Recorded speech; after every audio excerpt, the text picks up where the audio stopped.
नमस्कार, श्री समर्थ रेसिपीजमध्ये तुम्हा सर्वांचं स्वागत आहे। आज आपण बनवणार आहोत अगदी पारंपरिक पद्धतीने बनवलेल्या अळूच्या पानाच्या शेंगुळ्या। त्यासाठी इथे मी अळूची पानं स्वच्छ धुवून घेतलेली आहेत। तुम्ही जर माझ्या चॅनलवर नवीन असाल तर चॅनलला लाईक, शेअर व सबस्क्राइब करायला विसरू नका। तसंच व्हिडिओ शेवटपर्यंत नक्की पहा। इथे मी अळूच्या पानाची एक जोडी घेतलेली आहे। हे मी पानं निवडून घेतलेली आहेत। आता आपल्याला हे पानं छान असे बारीकसर कापून घ्यायचे आहेत। ज्यांना कुणाला किडनी स्टोनचा त्रास असेल तर तो त्रास हा अळूच्या पानाने लवकरात लवकर बरा होतो। त्यामुळे अळूची रेसिपी ही तुम्ही एकदा नक्की ट्राय करून पहा। इथे आपली अळूची पानं छान अशी कापून झालेली आहेत।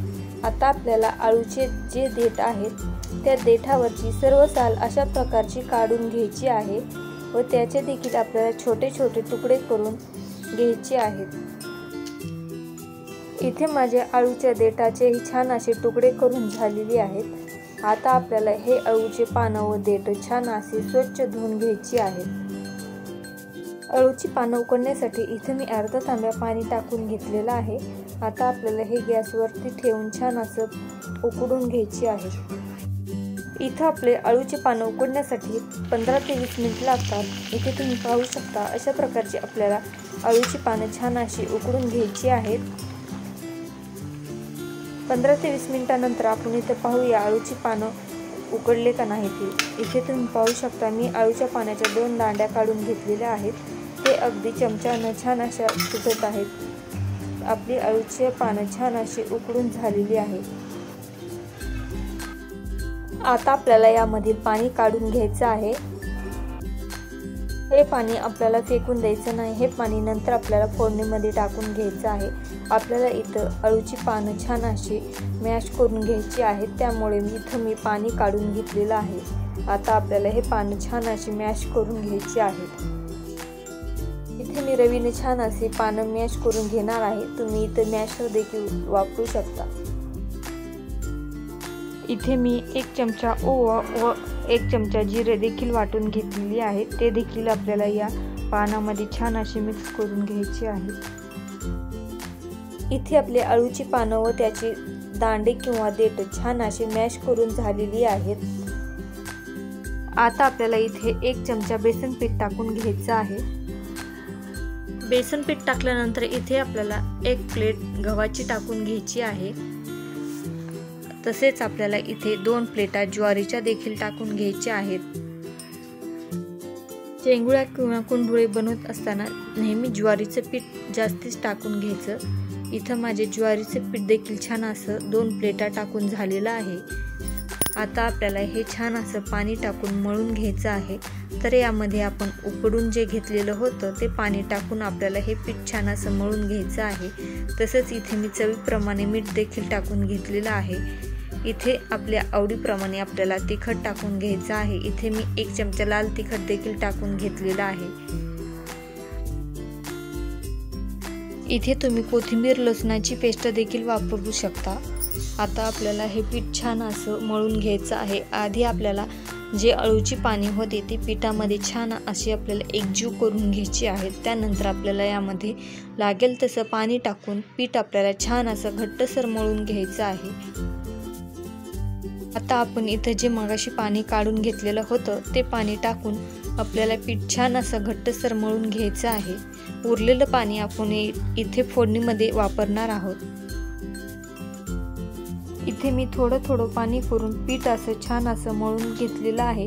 आता आपल्याला हे पूर्ण पीठ एकजीव करून घ्यायचं आहे। आता आपल्याला पिठामध्ये पाणी वापरायची गरज नाही।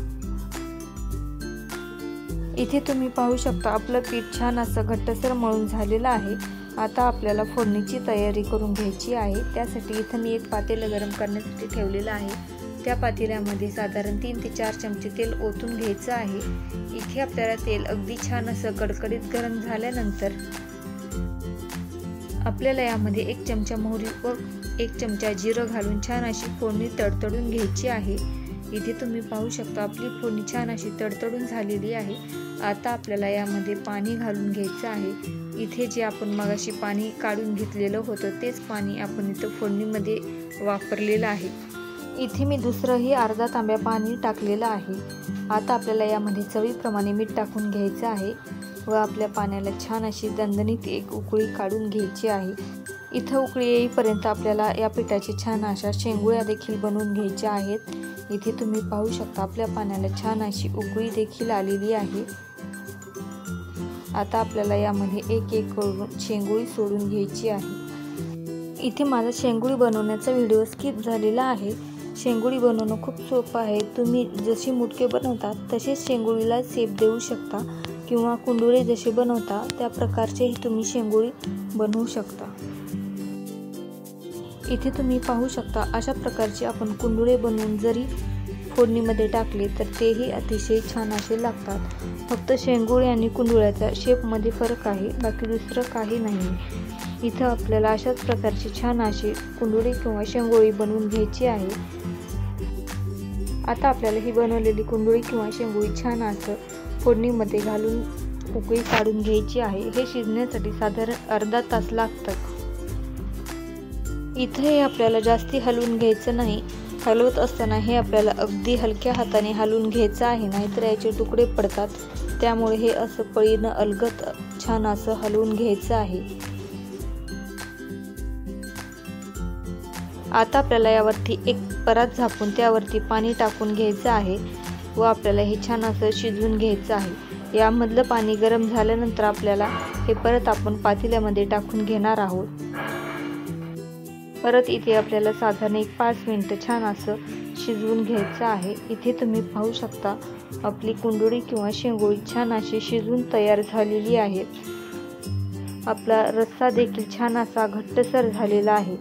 आता आपण हे गरमागरम छान अशी सर्व करून घेणार आहोत।